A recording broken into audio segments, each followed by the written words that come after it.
Halo semuanya, pada video kali ini akan dijelaskan bagaimana kemajuan teknologi dalam pendistribusian produk rantai dingin sebagai upaya menjaga kualitas dari produk rantai dingin tersebut sehingga dapat dirasakan hingga ke pelosok negeri.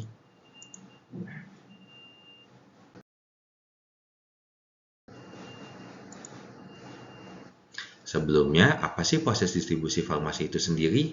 Nah, proses distribusi farmasi itu merujuk kepada serangkaian kegiatan yang bertujuan untuk menyalurkan atau menyerahkan sediaan farmasi, alat kesehatan, dan bahan medis habis pakai dari tempat penyimpanan hingga ke unit pelayanan atau pasien.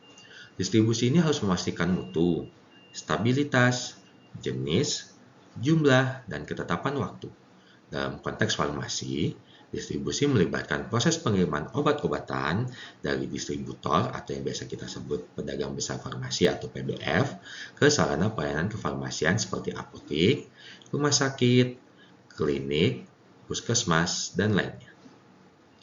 Lalu, cold chain product atau produk rantai dingin merupakan produk yang sensitif terhadap suhu. Contohnya meliputi produk protein, peptida, produk biologi, vaksin, enzim, mikroorganisme, dan antibodi monoklonal.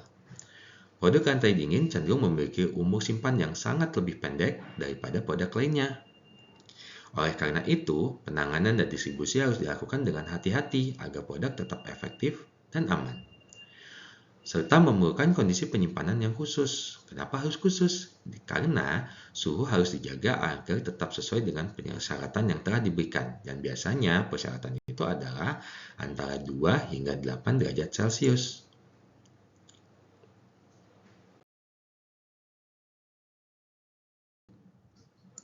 Nah, pada tahun 2020 hingga 2023 awal, negara Indonesia merupakan salah satu negara yang terdampak oleh pandemi COVID-19. Pada saat pandemi tersebut ada, dibutuhkan suatu booster dari dalam tubuh yang mampu membantu tubuh kita untuk dapat menahan serangan dari virus COVID tersebut. Salah satu yang kita gunakan adalah vaksin. Vaksin merupakan salah satu contoh produk rantai dingin yang penanganannya sangat ketat, dikarenakan harus menjaga suhu antara 2 hingga 8 derajat Celcius hingga sampai ke pasien.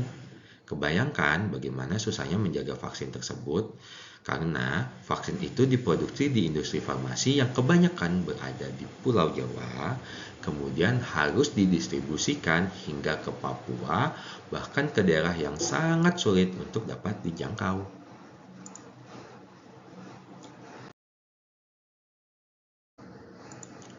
Secara wilayah, Indonesia merupakan negara kepulauan. Banyak sekali pulau-pulau kecil yang jauh dari pulau utama, sehingga membutuhkan waktu untuk dapat ke pulau tersebut. Selain banyaknya pulau, Indonesia juga memiliki daerah pegunungan maupun perbukitan, di mana di balik daerah-daerah tersebut juga terdapat pemukiman warga. Kesulitan tersebut dapat kita hadapi sehingga pemerataan kesehatan untuk seluruh rakyat Indonesia menjadi suatu kewajiban yang harus kita penuhi secara bersama-sama. Berikut adalah video pengemasan menggunakan styrofoam dan ice gel sebagai media untuk menjaga suhu produk rantai dingin.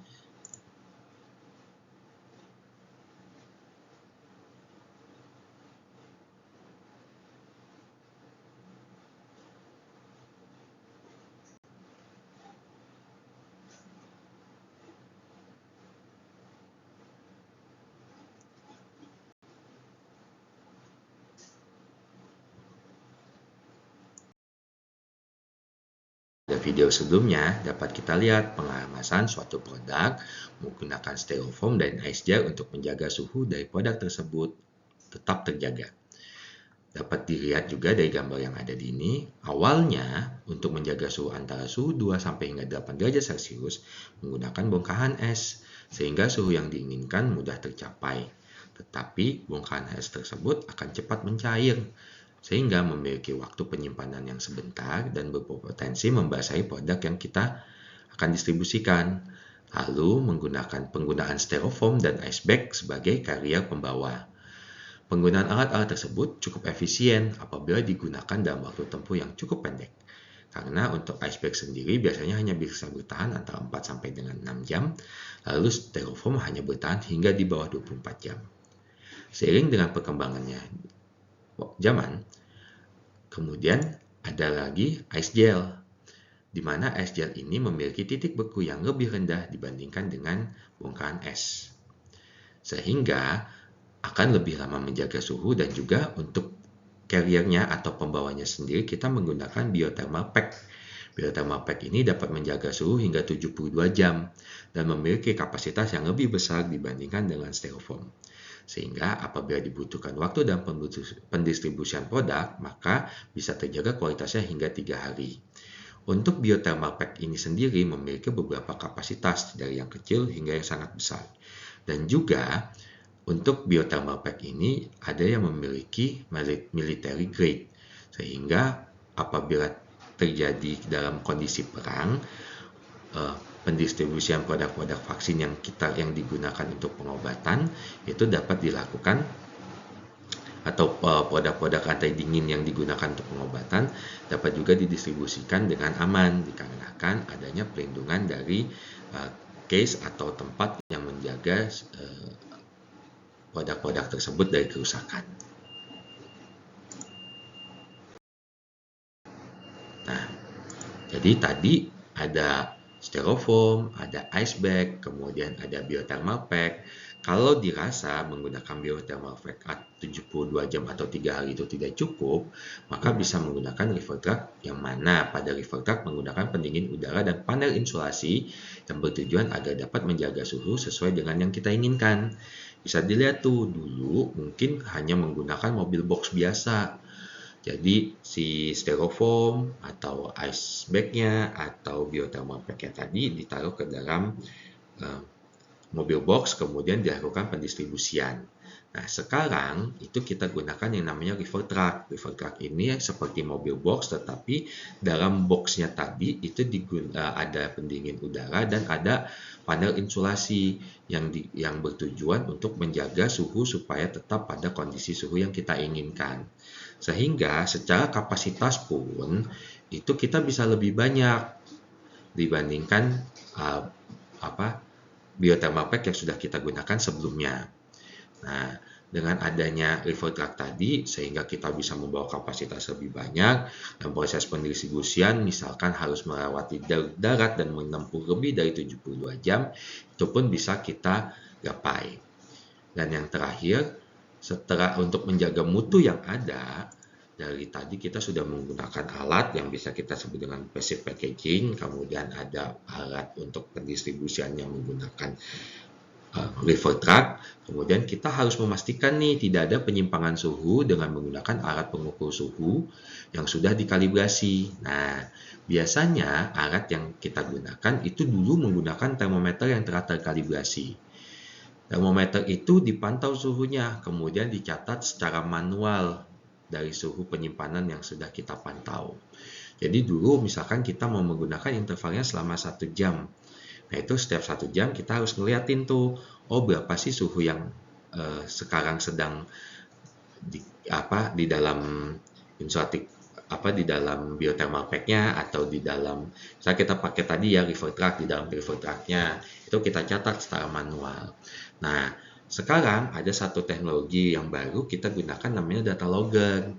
Jadi data logger yang telah terkalibrasi, itu fungsinya juga sama, dia dapat merekam suhu secara otomatis sesuai dengan interval yang kita inginkan. Nah, kalau kita mau nih supaya tidak penyimpangannya itu nggak bisa terlalu lama, kita mau buatnya 5 menit intervalnya. Jadi supaya kalau 1 jam tadi mungkin dia di menit ke-5 atau ke-10 misalkan ada terjadi mobilnya, misalkan mesinnya mati, kemudian si pendingin udaranya tadi juga mati.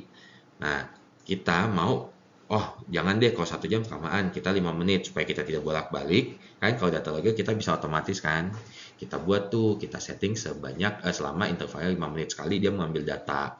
Atau berapapun lah sesuai dengan keinginan kita. Kemudian datanya tadi itu bisa kita langsung download. Jadi si data logger ini itu bisa kita koneksikan ke komputer atau laptop. Kemudian data yang sudah ada itu kita download. Dari situ kita bisa dapat tuh grafik dari suhu penyimpanannya atau titik-titiknya. Misalkan pada jam sekian suhunya, misalkan pada jam 10 pagi suhunya 2,5. pada jam 10.20 atau 10.30 suhunya 2,7. Nah, itu kita bisa lihat tuh. Nah, jadi akhirnya kita lebih mudah ketika kita sudah dapat raw datanya atau data mentahnya, kita lebih mudah kita buat grafiknya, jadi kita bisa tahu apabila ada penyimpangan dari data-data yang sudah kita record sebelumnya.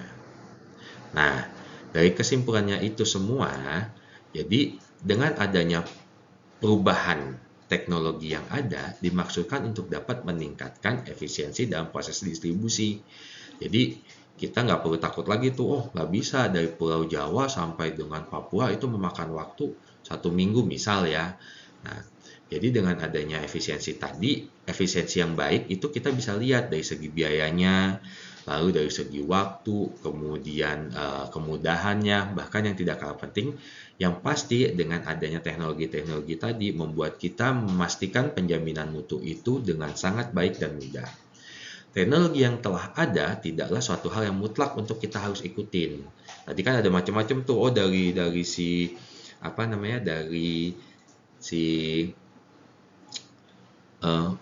styrofoam terus berubah menjadi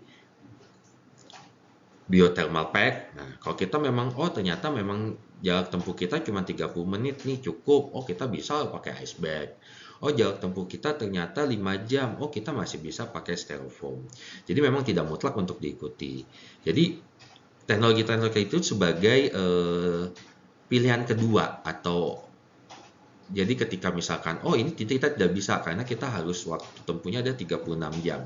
Oh kita sudah tidak bisa pakai styrofoam, kita harus berubah tuh menjadi geothermal. Atau misalkan ternyata, oh saya punya kok yang river truck, jadi bisa jaga suhu, ya nggak apa-apa, kita bisa pakai river truck. Jadi memang tergantung dengan kondisi yang kita hadapi karena akan berbeda-beda. Sehingga ketersediaan khususnya produk rantai dingin di setiap penjuru negeri dapat dipenuhi dengan selalu menjaga mutu produk rantai dingin dimulai dari proses produksi hingga sampai ke pasien akan tetap sama. Jadi mutunya tidak berubah, efikasinya tidak berubah. Jadi ketika disuntikan atau diberikan kepada pasien akan berfungsi sesuai dengan yang seharusnya.